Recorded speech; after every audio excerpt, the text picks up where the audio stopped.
variegated bush snake, or spotted bush snake as they're also called. And what is quite nice about this particular snake is that its belly is full. So it's already had a frog meal or many tadpole meals, and its tummy is full, and it was just lying probably in wait next to this foam nest frog nest to eat whatever come out of there until it was absolutely full. And just a real treat to be able to show you the snake this close up. Because of their camouflage, of course, it makes them so difficult to see. And you can see how well that snake blends into its environment almost totally, with its spotty front and the lines on the back going into green. And the very matte look to it.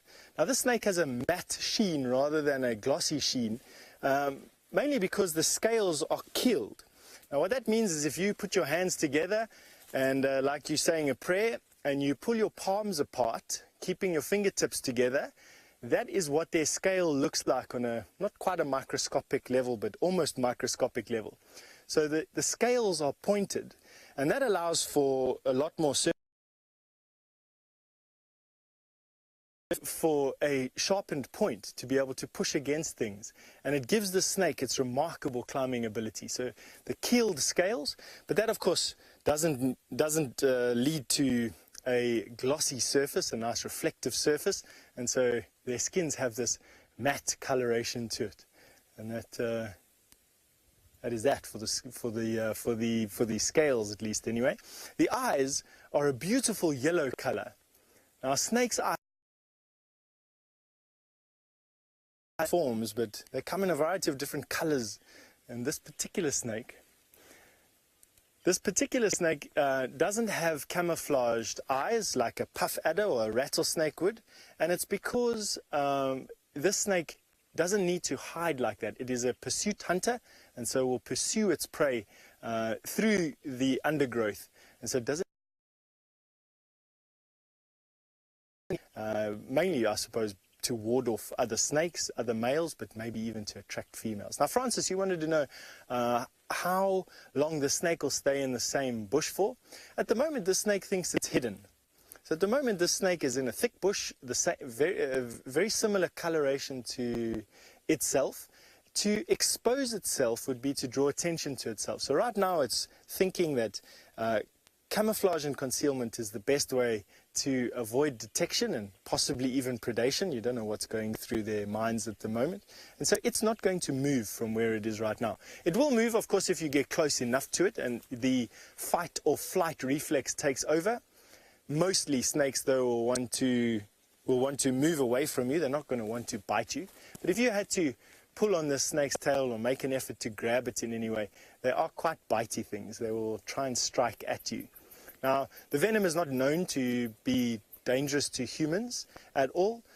However, there's not much known about this venom. So it's not particularly venomous in terms of toxicity, but there's not much known about this venom. And so it's advised that, you don't get bitten by these guys, if at all possible. I know for one, I'm not going to be touching these snakes.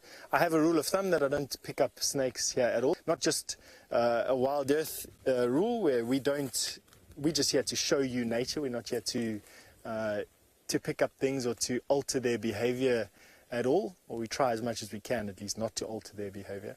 But just in general, I don't pick up snakes in the bush.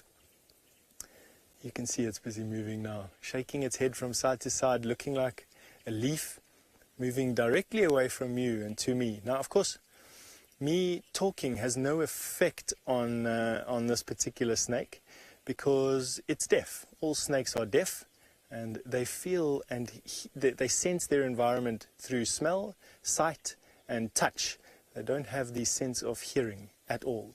And so with me speaking like this, it doesn't make any difference to it. Now, Paula, you'd like to know how many different types of snake there are at Djuma. Ooh, Paula, you caught me here with an absolute number, and so I'd like to just ask for some help from our viewers sitting in front of resources. I want to say that there's probably about 120 to 250 species of snake and reptile in the Kruger National Park. How many are at Djuma? Probably about 40 maybe 40 to 60 species of snake. But I stand to be corrected, so that's just what my very holy memory is telling me at the moment. It's my sort of basic guide to guiding 101 that happened, 17 years ago. I can't remember a fact like that, so I'd absolutely appreciate some help from everybody out there. So for one, how many reptiles and amphibians are found in the Kruger National Park? And if someone can find how many reptiles and amphibians are found in the Sabi Sands or at Skukuza, Skukuza, Skukuza, that is the largest rest camp in the Kruger National Park and will have one of the most up-to-date and informative species lists. But I would imagine it's about 40 to 60 individuals.